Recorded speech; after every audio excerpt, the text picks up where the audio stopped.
has to be, life is the first basic right. Without life, you don't have any other rights, such as right to privacy and right to property. Life comes first, and without life, you have no other rights.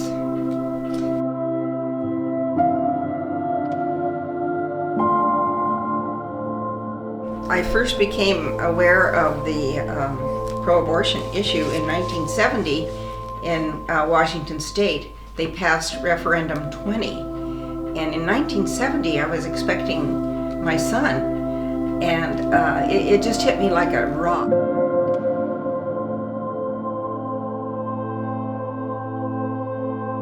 They'll never pass this bill. I was just amazed that it had even been offered. Well, lo and behold, it did pass.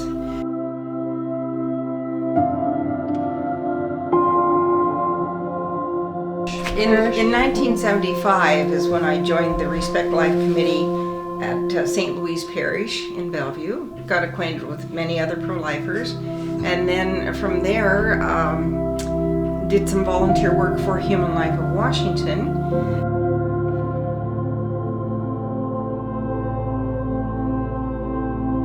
And then they advertised, let's see, yes, I believe the lobbying job came first. They wanted somebody to apply for the lobbying job, so I applied for that and I got it.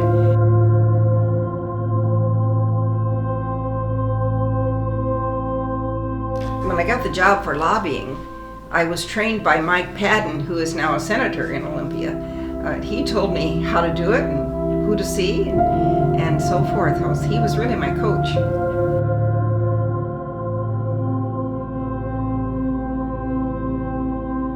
To be a lobbyist, I had to take a class. And the one thing that they stressed was, do not ever give any legislator wrong information. So we were very careful that our facts were correct, and we just kept to the truth.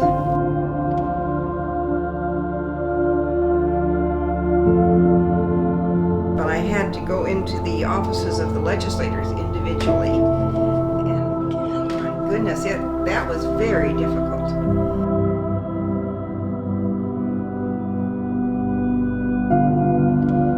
Coming in, and like I'd say, I would hand them a sheet of information for them to review, and but usually their minds were pretty much made up.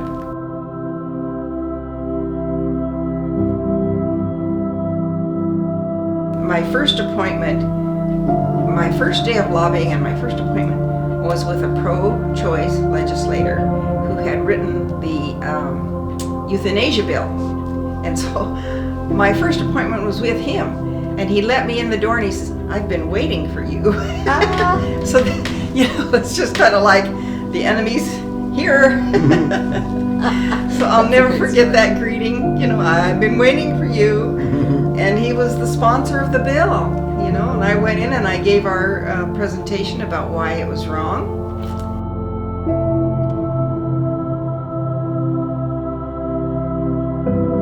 Now, Referendum 20, it had some limitations in it. So, we had that bill in effect until later on. In 1991, they passed the new version, Referendum 120, and that was just really terrible. Just abortion for any reason, all through the whole 9 months.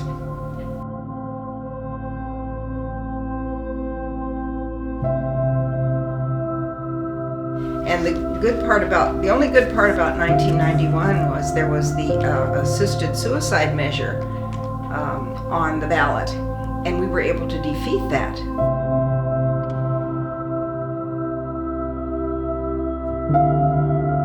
We defeated it then, and then a few years later it was passed. So now we have both abortion on demand and assisted suicide legal in the state of Washington, which is very sad.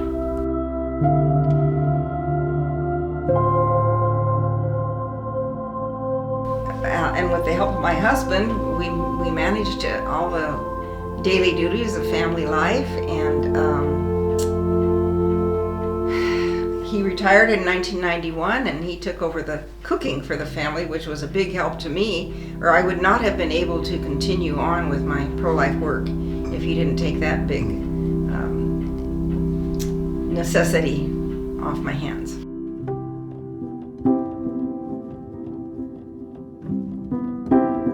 So I was kind of sprung out and spread out and involved in all kind of functions, raising kids, helping to raise the kids, and helping support her and just the rest of routine daily activities. Plus then I had lawns to mow, house cleaning. The list just went on and on.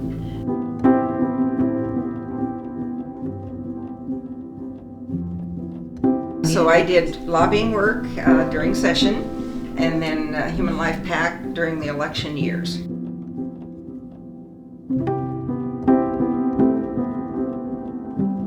Actually, I learned something about campaigns when we fought the 2 initiatives in 1991. That's how I learned that part of it.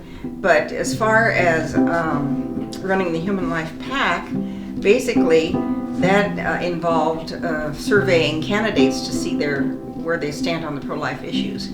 So there wasn't any campaign involvement at that time. It was just to see how they stood and whether or not we could endorse those candidates if they agreed with the life issues.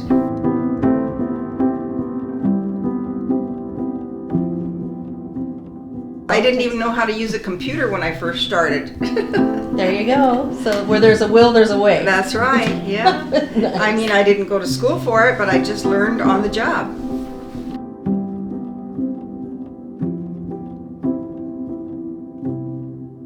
My lobbying job became decreased, and then Human Life of Washington needed somebody to work at the office. So I worked at the office for a while, and then eventually became office manager for a few years, and I can't remember exactly how long I was office manager, but I do know that I retired from Human Life in 1999. And at that time I wasn't doing very much lobbying, but occasionally I still did go down to Olympia because I was still a registered lobbyist. And but most of the time was spent as the office manager of Human Life of Washington.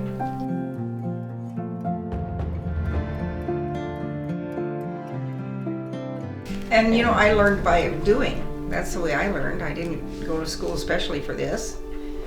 But when the interest is there, you find a way to do it.